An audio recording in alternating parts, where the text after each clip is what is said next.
Okay, just watched episode 4 of the Magica show. Pretty good actually. This one was, I feel like, really, the show's taken off in terms of, it really set a standard with last episode, and now it's just running with it. By that I basically mean um, the episodes kind of focus on um, more interesting topics, such as grief, both Madoka's grief and what's her name? What's her name? Let me get this. And sort of Sayaka's grief through all that.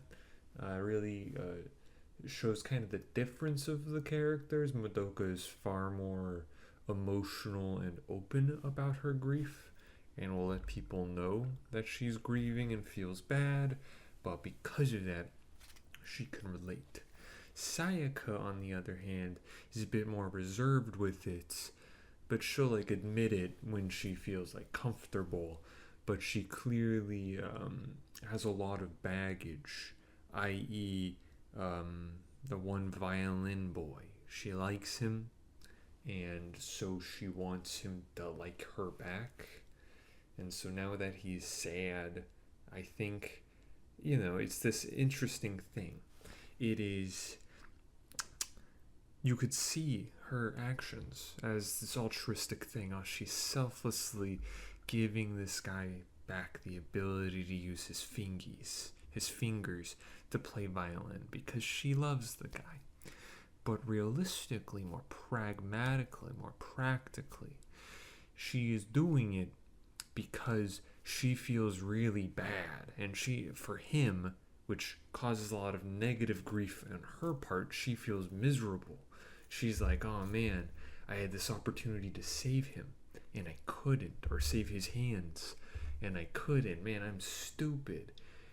And so she tried to leave it behind after mommy's death. Now, he's like, I don't even like this music. Ugh. My hands are pointless.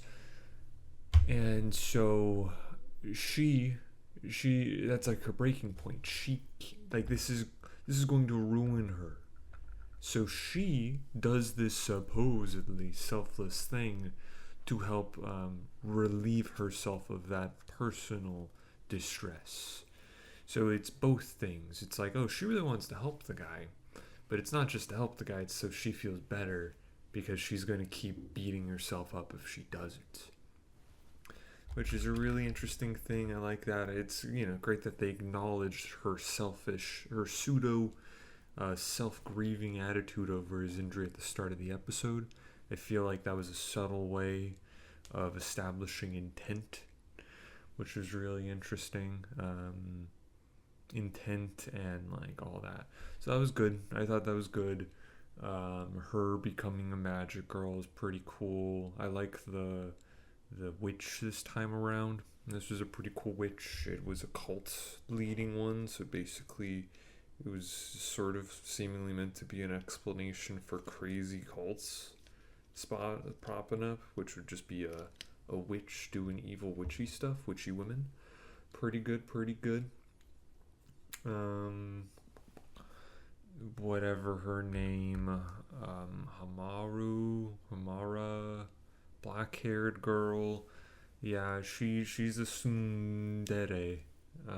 So that's pretty fine. It's, definitely she still has plenty of baggage. She seems like a nice person, but is probably desensitized. Yeah. So pretty good. We have a weird redhead person who's probably gonna be evil and kill someone because I don't know. She just seems to be that evil of a person. So that'll be interesting. The cat's still really evil.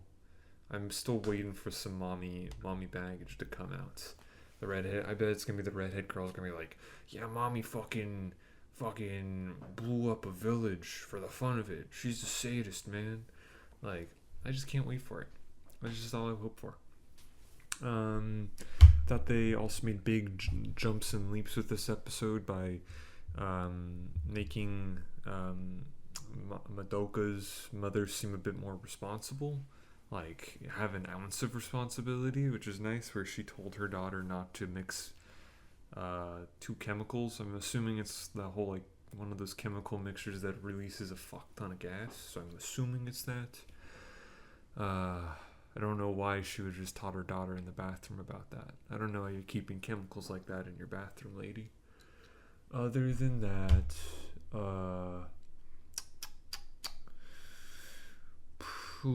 what else? The rich girl Hitomi, I wonder if she's gonna become a witch. Not witch, a magic girl. I wonder if she's gonna become a magic girl of richness. Because they just love focusing on her richness. Trying to think. The witch this episode was fine. I don't know why they didn't just replace the one violin boy's hand with like a cool robot hand. Honestly, or why didn't he I don't know. I feel like he could have done something cool with a paralyzed hand. I don't know. Just a kind of interesting factoid. But, yeah, I really liked the grief thing. I like the whole, you're gonna be forgotten as a fucking magic girl. It's pretty interesting. A lot of interesting things here. This episode, it really, really, does a good job at handling those more interesting, dark things without being like cheesy to a degree. What was it? Oh, but there are some pretty fucking cheesy moments, like when the paralyzed boy is like, only a magic or miracle can save me. Like, bro, that's what the episode's named after. That's lazy, man. Don't take the episode's title. But no, seriously, it's just kind of silly. And then the girl's like, yeah, but magicals and miracles are real. Like, did she tell him that by that she meant, like, the cat and all that? Or did she just tell him that and then leave the room? And he just has to sit there for the rest of the day being like, what the fuck's wrong with her? Like, what does she mean by magic and miracles are real? Like, what is she praying to Jesus Christ? Kringle himself? I don't know. And then I feel like it got a tad bit cheesy on the bridge when Madoka was talking with Hamura, black-haired girl. I thought that was a tad bit cheese, but overall pretty fun, pretty good episode. Probably the best so far. Probably the highest scoring so far. 7 out of 8, naturally. It's just that good of an episode, honestly. We're probably gonna get some magic girl fight next episode, I'm guessing. It just seems to be where it's going, because black-haired girl's angry at whatever her name, the friend, and then we're gonna have the evil girl. So it's probably gonna be like black-haired girl is Sayaka and black-haired girl's gonna fight, and then red girl's gonna come in and be like, "Oh, I'm here to kill you both." Brr. I don't know. Who knows? We'll see. We'll see.